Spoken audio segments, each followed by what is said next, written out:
So there's a content creator by the name of Just Pearly Things who runs a YouTube channel that skyrocketed to success in a short period of time. Many have attributed that success to the notion that she built her platform by utilizing the Kevin Samuels blueprint coupled with the Fresh and Fit podcast theme. She has topics that are mainly focused around the modern woman and relationship matters, typically with a panel of guests, multicultural but mainly black. Well, Pearl has recently been put on a hot seat via YouTube for incendiary comments made about slavery being over-exaggerated in cinematic depictions such as that in the movie Roots. Other content creators such as Jason Black and Oshay Duke Jackson called her out, even going so far as to call her the R word, that I have to be careful with saying lest my channel be relegated to the dark realm of the shadow banned again. So these critiques prompted Pearl to make an apology video for those comments. And after making the apology video, there were content creators that took issue with her apology. Many viewed it as capitulation or crumbling under the pressure of the reproach aimed her way by many of those who viewed her comments as distasteful. One of those who took issue was a content creator that runs a platform called The Black Conservative Perspective. And after he addressed his contention with her choice to apologize, he attracted the attention of none other than social media pit bull, Oshay Duke Jackson. Why pit bull? Because like a pit bull, Oshay Duke Jackson has a way of grabbing on and not letting go. And that's not a bad thing necessarily, especially when a point needs to be driven in order to combat problematic dissenting narratives. Now, to the sentiment of the Black Conservative Perspective's take, we'll just call him BCP for short. I can understand the contention with apology tours in cancel culture, as I have also voiced my dislike of perpetual demands of contrition as we witnessed with Kyrie Irving and cancellation such as what we witnessed with Kevin Hart, who after apologizing was still being demanded of an apology. Now, I'm not against apologizing. I think that it is integral to growth, especially when the offended party has a genuine claim that was brought about by carelessness on the offender's part. I don't think everything should be apologized for, but certainly efforts should be made to clear the air. And no one is above criticism, nor is anyone too holy to simply say, "My bad." The problem, I believe, is when either party is too myopic to engage in or digest the points of contention that the other side has to say.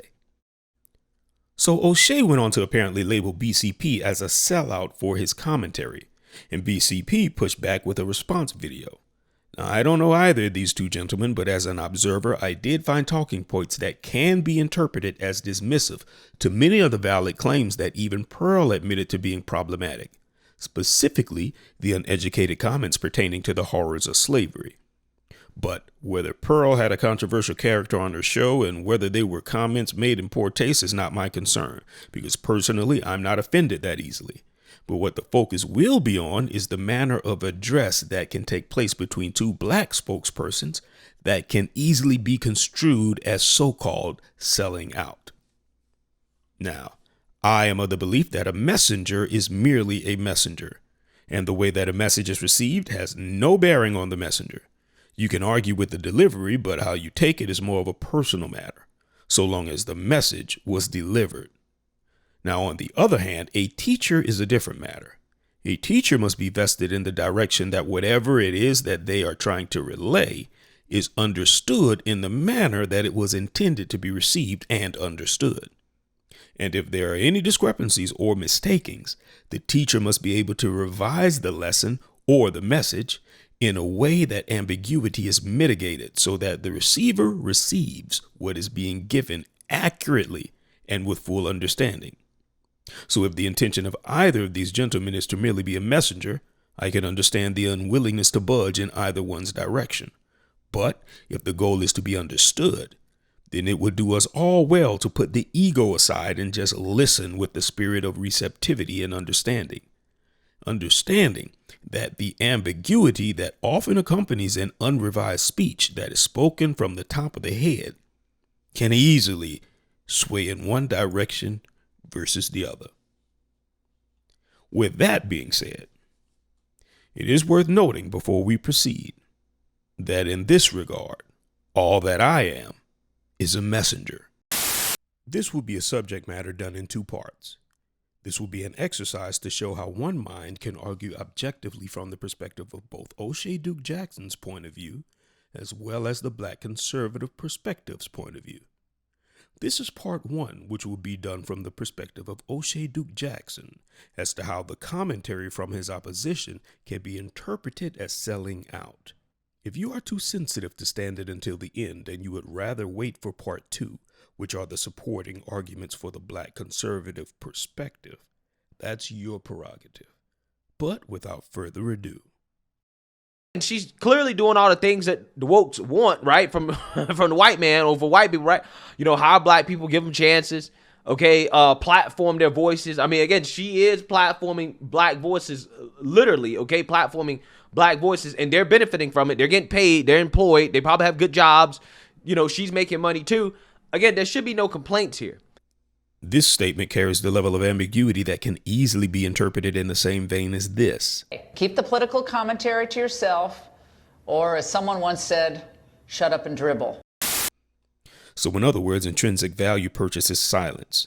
Historical inaccuracies pertaining to your ancestors promulgated on an international platform should be met with no complaints because you stand to gain. Is textbook selling out. Specifically because in order to sell out, it means that something is being bought out. In this case, your uncontested compliance for the prospect of a paycheck. But then, acknowledging that it's not really the ones who stand to gain that are making the complaints, suggests that those who are not affiliated with the platform in question, but yet were on the receiving end of the historical misinformation, should be silent because her employees are Black.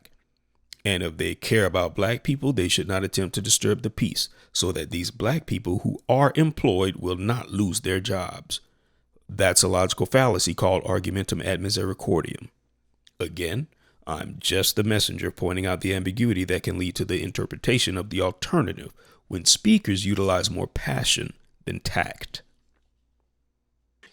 So I made a video defending it. Oshay Duke Jackson took issue with me defending it. Okay. Apparently, you know, I'm not a part of the Black community because I don't have the right opinions.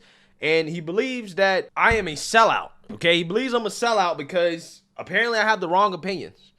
Right. So again, we've heard this before. Okay. When it comes to Black people who think differently than the rest of Black folks, especially when it comes to the issue of race, you are a sellout, okay? Because you're not allowed to have your own opinions without selling out Black folks. Amazing stuff. So I actually want to respond to another video that he dropped. This video is all about me, right? And my response to Just Pearly Things apology. And after this, I'm not responding to this anymore, right? I'm done with this because quite honestly, and I'm going to show you guys this video, this is beneath me, okay? I'm being real with you guys. This is not the level of conversation I want to engage in with this person because quite honestly, I'm not necessarily sure if he can keep up. Okay. So, I'm going to show you guys why here, doing this video response, but I just want to tell you guys beforehand, hopefully this is the last response. But I do want to address, some of his criticisms, okay, of the things I was saying. And then, again, that's going to be it for me when it comes to this conversation here about Just Pearly Things. 'Cause quite honestly, I don't have a dog in this fight. You know, it is what it is. So, without further ado, let's get into it. Racism and platforming race. All right, guys. So, number one, I mean, and just listening to that, right? I'm not going to deal with the whole video because I think, like, the brother is very, very disingenuous, and you'll find out. The first thing he said that is Nick Fuentes is allegedly a white supremacist. Well, I mean, he is allegedly a white supremacist, okay? Because the reason why I say allegedly is because even though the media says he's a white supremacist, he has personally himself denied the label of white supremacist, okay? So using the word alleged there is appropriate. And I also use allegedly all the time.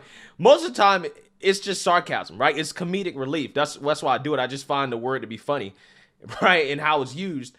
But in this case right here, the word alleged when describing Nick Fuentes as a white supremacist is actually correct because he's denied that label. And that, you know, has an affiliation to Kanye West, so therefore he likes Black people. And it's sad that he doesn't get to say his political views. So he uses the word alleged white supremacist. I want to play a clip of Nick Fuentes admitting he is a racist. Play that clip. I don't wish luck to racists. Oh, I'm not racist. Yes, you are. Yes, you are, Nick. Yeah, I am a little bit Yeah, racist. I know. But listen, but it's not because I hate people. I love people. It's just race is real. Race is real. Race is a part of us. So, hey, it is what it is. And the Italians, we do not claim you. Oh, hey, the Italians don't claim you. You're the one dating a black guy. The Italians don't claim me. They don't claim you. Oh, no, they claim me. They claim me. I don't think so. They do. Italian guys, yeah. Italians, Tell an we're Italian big- guy we're big about your lovers. affinity for black guys. That'll go over real well. All right, so this guy, Okay, so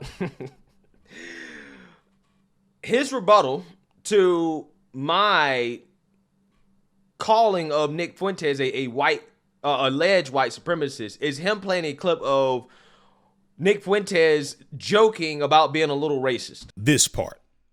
He didn't say that he was joking. You said that he was joking. He stood by his statement and said, "It is what it is." Hey, it is what it is. But you gave him the benefit of the doubt. Even after he admitted to being the R word, you try to help him save face by using the word alleged, even after he removed all doubt by his own admission. But yet, when given the opportunity to make your assessment of a black man that has not provided you with any verbatim evidence that he is even a little bit of the R word, you did not refer to him as alleged. You referred to him as definitively self-admitted. Racism, right? Racism so bad. This guy right here is basically a self-admitted racist, okay? This guy said, hey, I wouldn't collab with white people, right? I wouldn't allow white people on my platform. I don't want to work with whites. I don't think he believes in interracial dating either, okay? So he doesn't believe in interracial dating like Nick Fuentes. He doesn't want to work with, white people, which is unlike Nick Fuentes, who actually showed that he's willing to work with black folks. But yet again, this guy wants to cry racism. Racism is so bad, except when he does it. Right? Again, it's only bad when the white man does it. Okay? You see how this works? See, again, this is why I really don't want to engage in this back and forth with this guy, because I just don't know if it's worth the intellectual capacity here. Though you have a definitively self-admitted one in Nick Fuentes, you give him the benefit of the doubt as to having been joking. But how can you say that Oshay is doing what Nick is doing, yet Nick is an alleged one and Oshay is most certainly one? Can you see the bias that is bordering on the pander? in my observation, I mean, I think he's probably very entertaining to his audience, but definitely not a very bright guy. I mean, Hey, maybe I'm not a very bright guy, right? I never claimed to be the sharpest tool in the shed, okay? But I'm just saying, based off this response right here from Mr. Oshay, I'm not sure if that's the insult I would have went with in this video. I don't have an issue with him, but yeah, obviously this guy is just, it sounds like he's very, very, he sounds like he's in a big mood to pander, right? And I'm pandering because I had the wrong opinions, right? You don't believe what I believe, okay? Or, you have opinions that I feel like black people shouldn't have, so therefore you have to be pandering. No, that's not why. It's because of the things that I have laid out. And as we continue, I will continue to lay out. Now, whether or not you are pandering is between you and your maker. I can only highlight the inconsistency, ambiguity, or unwell thought out definitive statements that can mislead. Again, it's funny because no other race of people does this, okay? Where they tell, hey, you can't have this opinion, right? You're less white if you have this opinion. You're not a true white. I mean, even the white liberals, I never see their whiteness stripped away when they're out here preaching on a woke altar, right? I never see people say, you're not a real white. Statements such as that one, that indict black people as having a behavior that white people do not have. You absolve every so-called community just so that you can skewer the so-called black community with your critique that they are intolerant of dissenting ideas and behaviors, as you tacitly exalt the others, despite the evidence that would render your lambasting as prevarication or ignorance brought about by myopia at best. In other words, you don't know what you're talking about. Arkansas is the most racist town in the United States. Have a little pride in your race, brother. White pride worldwide. I wouldn't say after dark, man. Honestly, dude, you have balls of steel because you could get hospitalized by some guys that want to beat your ass. I've had several old men come out here, look out the window and tell me, says, you better go tell that nigger to get out of here and shit.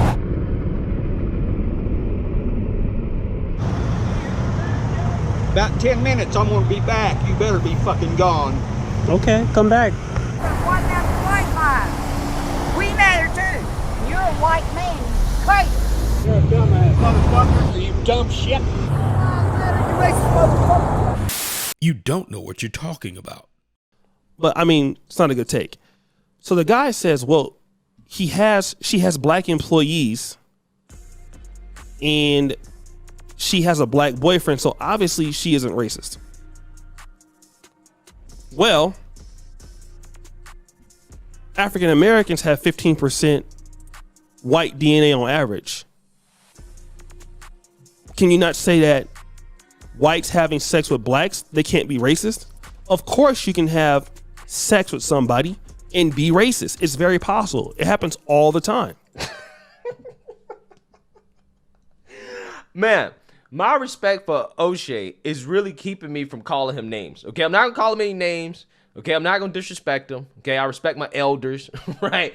Those black men have come before me. Okay, but come on, man. I mean, you seriously are not comparing a casual sexual relationship to an actual real relationship, right? This is what these people are trying to convince folks. Okay, that somehow, some way, you can be a flaming racist. Okay, but you can literally spend all your time around black folks. You're friends with black folks. You have a relationship with a black man, but somehow you're a racist. I don't know how many racists can actually be in a relationship. I'm not talking about casual sex, okay? And again, I'm not sure if Oshay can really understand this. Can he comprehend this, okay? But I'm going to try to make it clear for him and simple, right? There's a difference between being in a relationship and having casual sex. Yes, you can be racist and have, casual sex with somebody, that you're racist against, okay? That's totally possible. But I don't think you can be racist and quite literally be in a relationship, a real relationship with somebody. Well, it's a good thing that Mr. BCP is at least willing to show some respect to those who came before him. As a matter of fact, I have come before both of these gentlemen. Not that that adds any more merit to my message, but what came before all of us is history. And a little bit of reading just might inform the naysayer as to the relationship between Thomas Jefferson and Sally Hemings. So the notion, by his logic, would be that a man cannot have romantic feelings for a slave and own slaves at the same time, and love one and have a supremacist outlook of the white variety while practicing racism, which is an uninformed postulation. Abraham Lincoln had a black buddy named Frederick Douglass. At the same time, Abraham Lincoln also believed in whites reigning supreme. At the same time, Abraham Lincoln didn't mind slavery and never would have abolished it if the Confederates would have joined the Union without contestation. So you have the flag as a backdrop, but don't know the history within that very nation that serves as a rebuttal to your own arguments. But that's it for now. You can support both of these men, Oshay Duke Jackson and the Black Conservative Perspective. My humble channel pales in comparison to the reach that each of you have, but reach is not an indicator of value, just as age is not an indicator of wisdom, nor is agreement an indicator of truth. For at the end of this juncture, there are things that we do have in common. We are black. I too am conservative. Our only difference may be perspective.